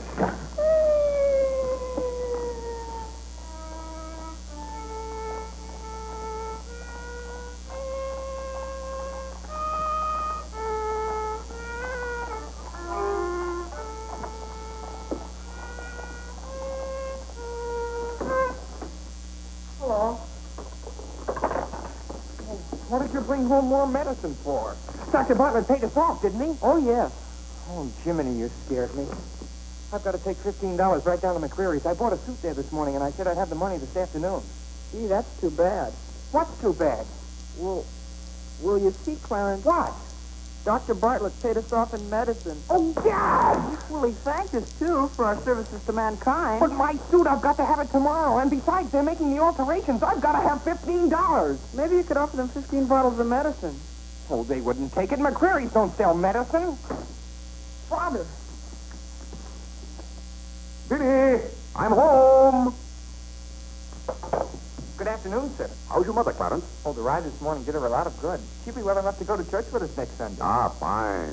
Father, Have you noticed I haven't been kneeling down in church lately? Don't let your mother catch you at it. Then I have to have a new suit of clothes right away. That doesn't make sense. But I can't do anything in your clothes that you wouldn't do. Well, if my old clothes make you behave yourself, I don't think you want to wear anything else. Oh, no, you're you and I'm me. I want to be myself. I mean, suppose I should want to kneel down in front of a girl. Why, in heaven's name, should you want to do a thing like that? Well, I've got to propose to a girl sometime. Clarence. Well, not right away, but for $15 I can get a good suit of clothes. Clarence, you're beginning to talk as crazy as you... Hello, Vinny. You're feeling better today, huh? Much better, thank you, Claire. You don't have to hurry home from the office every day like this. With business the way it is, there's no use going to the office at all. Yes, you do look better, Vinny. What did you do today? I got a carriage and took the boy for a ride, and we stopped in at McCreary's. And, oh, Claire, I've the most wonderful news. You think I met Mr. Morley. Morley? Never heard of him. Remember that nice young minister who stopped... Oh, yes. Right young fellow. Preached a good, sensible sermon. Short one, too. Ought to be more ministers like him. Well, his parish is in Audubon Park. You know, way up above Harlem. Nobody knows you up there. You'll be perfectly safe. Safe? Vinny, what the devil are you talking about? I've gone all over everything with Mr. Morley, and he's agreed to baptize you. Oh, he has. The young whippersnapper. Very nice of him. We can go up there any morning. We don't even have to make an appointment. Who said I was going to be baptized at all? Why, Claire, you did. Now, You gave me your promise, your sacred promise. You said I'll be baptized. I promise I'll be baptized. well, what if I did? Claire, aren't you a man of your word? Vinny, we all thought you were dying. So naturally I said that to cheer you up. Press this matter any further. My being well has nothing to do with it. You gave me your word. You gave the Lord your word. And you're going to march yourself up to Mr. Morley's church some before you go to the office and be christened. If you think for 1 minute... What in the name of heaven is that? If you think I'm going to let you add the sin of breaking your... Object is. It's perfectly plain what it is. It's a pug dog. What is it doing in this house? I wanted it and I bought it. You spent good money for that? Claire, don't try to change the subject. How much did you pay for that atrocity? I didn't pay anything for it. I charged it. Charge it. So, it will look beautiful sitting on a red cushion by the fireplace in the living room. If that fits in the living room, I won't. Furthermore, I don't even want it in the same house with me. I'll tell you one thing. I'll never be baptized as long as that hideous monstrosity is in this house. All right. All right. Clarence. That pug dog goes back this afternoon, and he's christened first thing in the morning. You heard him, didn't you, Clarence? You heard him say that he'd be baptized as soon as I got this pug dog out of the house. You hurry right back to McCreary's with it, and be sure they credit us with $15. Oh, Mother, while we were at McCreary's, I happened to see a suit I'd like very much, and the suit was only $15. Well, Clarence, I'm afraid your suit will have to wait until I get your father christened. Well, no, I meant that since the suit cost just the same as the pug dog, if I exchange the pug dog for the suit... Why, yes. Then the suit wouldn't cost your father anything. Why, how bright of you, Clarence, to think of that. I'd better start right away before McCreary's closes. Yes. Now, let's see. If we're going to take your father all the way to Audubon Park, Clarence, on your livery stable, and tell them to have a cab here at 8 o'clock tomorrow morning. Mother, a cab? Do you think you ought to? We can't walk all the way to Audubon Park. But you know what a cab does to Father. This is a vacation. All right. Get one of their desk cabs, the kind they use at funerals. Well, those cost $2 an hour, and if Father gets mad... Well, if your father argue in the morning, you remember. Oh, he agreed to it. We both heard him.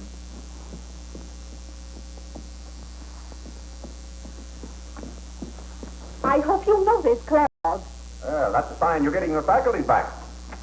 Don't dawdle, Clarence.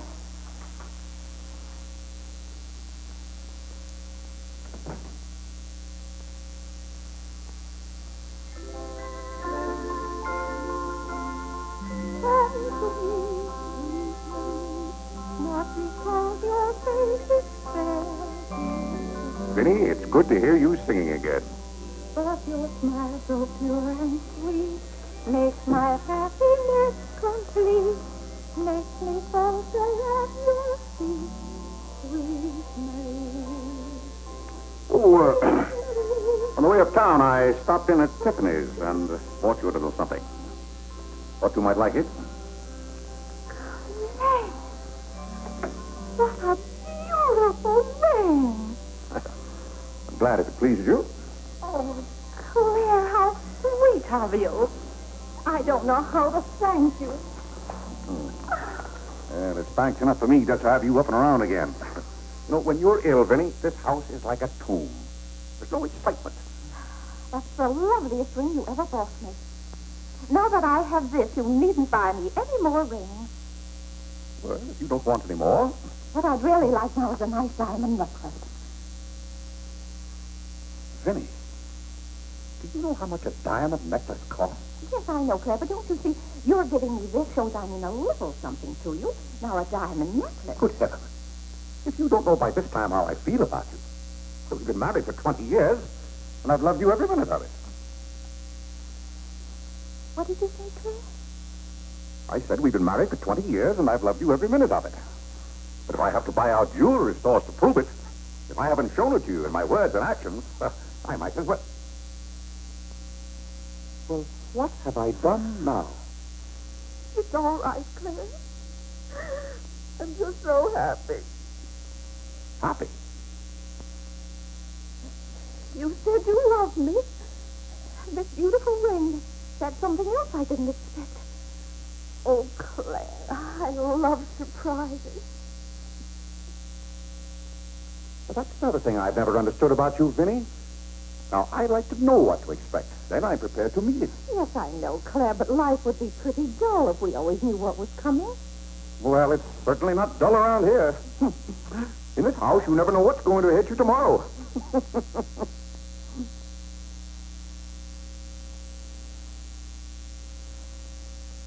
Every day in the day knows my secret, knows it well, and yet I dare not tell thee, sweet Marie,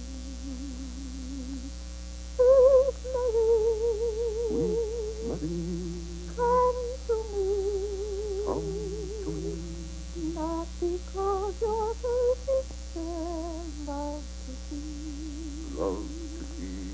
Every day in the day knows my secret, knows it well, and yet I dare not tell.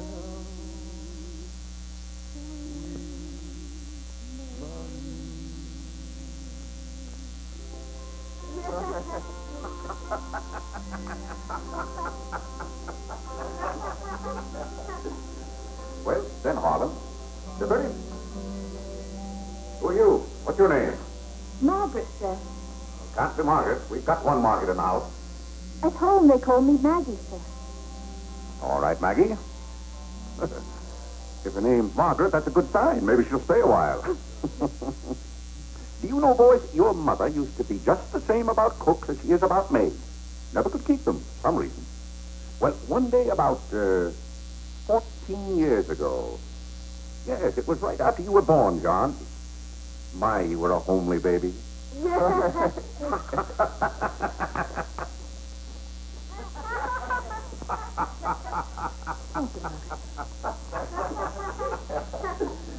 morning, boy. Good morning, Mother. Good morning, Claire. Morning, Vinny. Why, you look as though you were dressed for a wedding. Do I, dear? Yes. Have a good night? Yes, thank you, Claire. Sit down, Vinny. Sit down, boys. Oh, thank you, Clarence. Well, seems to me everyone's all dressed up this morning. What's on the program for this fine day? Well, this afternoon, May Lewis's mother is giving a party for everyone in May's dancing class. Harlan's going to that. I don't want to go, Mama. Harlan, don't you want to go to a party and get ice cream and cake? May Lewis always tries to kiss me. When you get a little older, you won't object to girls wanting to kiss you. Will he, Clarence?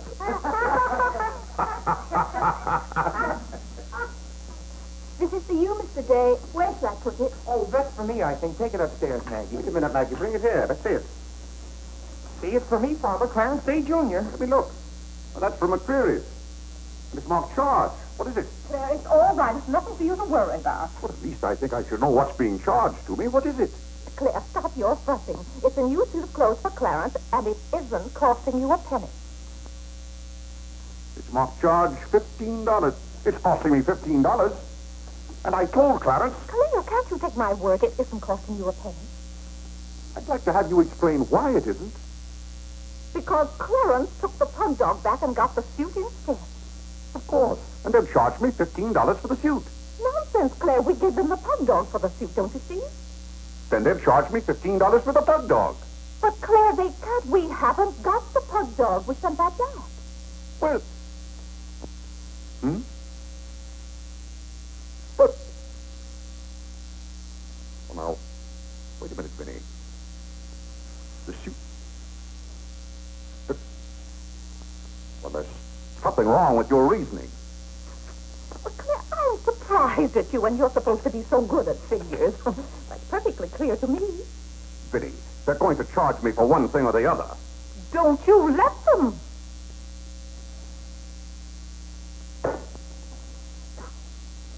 Well, McCreary's aren't giving away suits and they aren't giving away pug dogs. Why, it should be clear to a child that if Clarence sent the pug dog back, they... What? I will not have that botanical freak in this room. John, have you been going around this town selling medicine? Yes, Mother. Dog medicine? No, Mother, not dog medicine. This letter from Mrs. Sprague says you sold her a bottle of this medicine, and that her little boy gave some of it to their dog and it killed him. Now she wants $10 from us for a new dog. Here, let me see that letter. Well, we shouldn't have given it to a dog. It's for humans. Why, it's Bartlett's beneficent balm made from a secret formula. Have you been going around among our friends and neighbors selling some patent nostrum? But it's good medicine, Father. I can prove that by Mother. Vinny, what do you know about this? Well, nothing, Claire. But I'm sure John... No, I mean that day Mother was... That's enough. You're going to every house where you sold a bottle of that concoction and buy it all back. But it's $1 a bottle. I don't care how much it is. Here, I'll give you the money now. How many bottles did you sell? 128. 128? Claire, I always told you John would make a good businessman. Young man, you'll have to come down to my office with me. I'll give you the money to buy back that medicine. $128. And $10 more for Mrs. Sprague's dog. That's $138. Thank you, Vinny. But it's all coming out of your allowance. That means that you'll not get another penny until the whole $138 is paid up. I'll be 21 years old. Oh, Gad! What's the matter, Claire? What's wrong?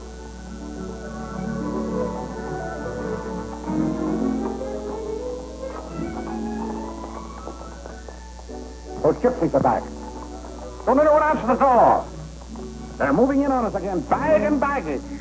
I won't have it, I tell you. I won't have it. Now, Claire. Don't let them in. Claire, hush up. They'll hear you. Tell them to get back in that cab and drive right on to Ohio. As if we could turn our own relatives away. But they're extravagant enough to take cabs when horse cars were right by our door. And now you be quiet and behave yourself. John, come help with the baggage. Why did they always have to pounce on us without any warning? Cora, Mary. Well, it's so good to have you back again. How are you, Vinny? We've been so worried about you. Oh, I'm fine now. Did you have fun in Springfield? John, my, you're still growing. Thank you, John, go get the baggage. I'm sweating. How are you, darling? Fine, thank you. And little Harlan. Have you been a good boy? No. Claire, the girls are here. Cousin Claire, here we are again. My, it's so nice to be back. How do you do, Mr. Dean? How do you do? Come and sit down and have some breakfast with us. Oh, we had breakfast at the depot. Well, we practically finished ours. I haven't finished my breakfast. Well, then sit down, Claire. Come and have a cup of coffee anyway. Oh, Mary, thank you, sit over Vinny. there. Cora. Maggie, clear those places. My, this seems so natural. Claire, don't let your kippers get cold. Maggie, serve some coffee. Yes. Where's Clarence? He must be upstairs moving his things so you can have his room again. Oh, Vinny, we can't stay overnight. Grandpa Ebbets has been sailing very fast, and that's why I have to hurry back. We're leaving on the 5 o'clock train this afternoon. Well, Cora, it certainly is good to see you again.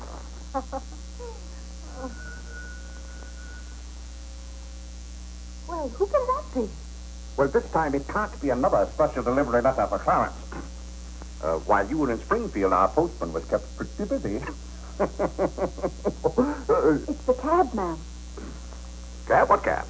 The cab that's to take us to Audubon Park. Oh, who's going to Audubon Park? We all are. Cora, the most wonderful thing has happened. Claire is going to be baptized this morning. Vinny, what do you say? I'm saying you're going to be baptized this morning. I am not going to be baptized this morning or any other morning. You promised yesterday that as soon as I sent that pug dog back, you'd be baptized. I never said anything remotely like that. Clarence was right there and heard you. That's why I ordered the cab. The cab. Vinny, you send that right back. I'll do nothing of the kind. I'm going to see that you go to heaven. I can't go to heaven in a cab. Well, you can start in a cab. I'm not sure they'll ever let you into heaven, but I know they won't unless you're baptized. They can't keep me out of heaven on a technicality. Claire, stop quibbling. You may as well face it. You've got to make your peace with God. Until you stirred him up, I had no trouble with God. Harlan, quickly, come get your Sunday hat. Clarence, John. Yes, Mother? Hurry, we're ready to go. Oh, my prayer book. Harlan, come let me fix your tie. Vinny, are you mad? Was it your plan that my own children should witness this indignity? Why, Claire, they'll be proud of you. I suppose Harlan is to be my godfather. Vinny, I won't go through with this thing. That's final. Claire, dear, if you feel that way about it. I do. But we won't take the children with us. I'm not talking about the children. I'm ready, Mother. Oh, John. Vinny, I haven't time for anything like that this morning. I've got to take John down to my office with me and give him the money to buy back that dog medicine. But it wasn't dog medicine, sir. Young man, we're starting downtown this minute. You do no such thing. You gave me your sacred promise that day I almost died. Yes, and she would have died if we hadn't given her some of that medicine. That proves it's good medicine. You gave your mother some of that dog medicine? Oh, you didn't. Yes, we did, Mother. We put some in your tea that morning. John. Do you realize you might have killed your mother? You did kill Mrs. Sprague's dog. John, I'll have to give considerable thought as to how you're to be punished for this. But Claire. No, Vinny. When I think of that day, why, we might have lost you. You're all right now, thank heaven. But what I went through that afternoon, the way I felt, I'll never forget it. You've forgotten it already. What do you mean? That was the day you gave me your sacred promise. Yes, but I wouldn't have given you my promise if I hadn't thought you were dying, and you wouldn't have almost died if John hadn't given you that dog medicine. Don't you see? Well, the whole thing is illegal. Suppose I had died. It wouldn't make any difference to you. You don't care whether we meet in heaven or not. You don't care whether you ever see me and the children again. Oh, Vinny, you're not being fair to me. It's all right, Claire. If you don't love us enough, there's nothing we can do about it. But that has nothing to do with it. I love my family as much as any man. All my life, I struggled and worked just to... Yeah, there's that cab.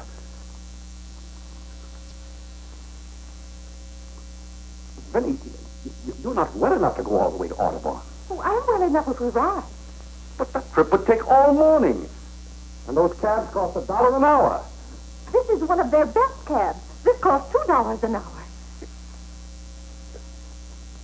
Well, then why aren't you ready? Get your hat on. Oh, tarnation!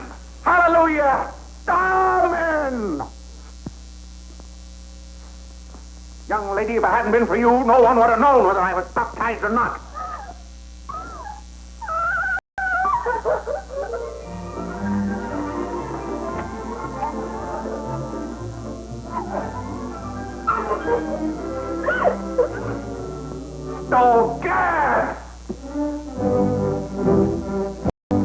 Mr. Day? You're going to the office?